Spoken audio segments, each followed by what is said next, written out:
பேரு சொல்றதோட இந்த படத்தோட டைரக்டர் அப்படின்னு சொன்னா உங்களுக்கு ரொம்ப ரொம்ப பிடிக்கும். Let's welcome Anjaan director Lingusamy. இன்னைக்கு என்ன தீர்மானத்தோட வந்திருக்கான் தெரியலடா சாமி. ஏய் கை தட்டுங்கடா, நான் மட்டும் தட்டுனதா எப்பறா இது? அதெல்லாம் தட்ட முடியாது. ரைட் விடு சார். உங்க ஃபேன் சார். நான் சின்ன வயசுலாம் உங்க படம்லாம் செம்ம படம் சார். சார் சண்டைக்கோழி, ரன், ஆனந்தம் இப்ப வரைக்குமே ரீவாட்ச். இவனை கொன்னுடலாமா? இன்னும் கொஞ்சம் எங்களுக்கு டைம் கொடுத்துருந்தா, இன்னும் கொஞ்சம்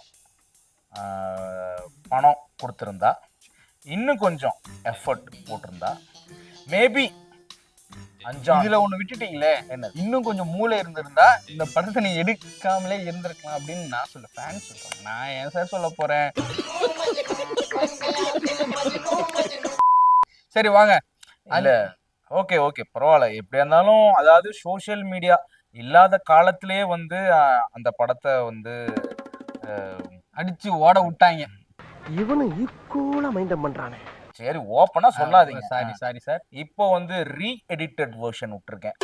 கண்டிப்பா இந்த காலகட்டத்துல அதாவது மீன்ஸ் அது இது லொஸ்ட்னு சோசியல் மீடியால போட்டு புரட்டி எடுக்கிற காலத்துல ரீ எடிட்டட் தைரியம், அவர் சொன்ன மாதிரி அந்த தைரியம் இருக்குல்ல, முன்னாடி அதாவது மீம்லாம் இல்ல, ஓரளவுக்கு தான் அடி வாங்கினாப்புல. செத்து விளையாடுற ஒரு விளையாட்டாடா. விளையாட்டு தான் நல்ல விளையாட்டு. ஆவியாயிரும்டா. இப்போ ஸ்ட்ரைட்டா வாங்க போறாப்புல. அதுக்கு வந்து இவரே வந்து ரீ எடிட்டட் வெர்ஷன் சொல்லிட்டு ஒரு ட்ரைலர் ஒன்னு ரிலீஸ் பண்ணிருக்காரு.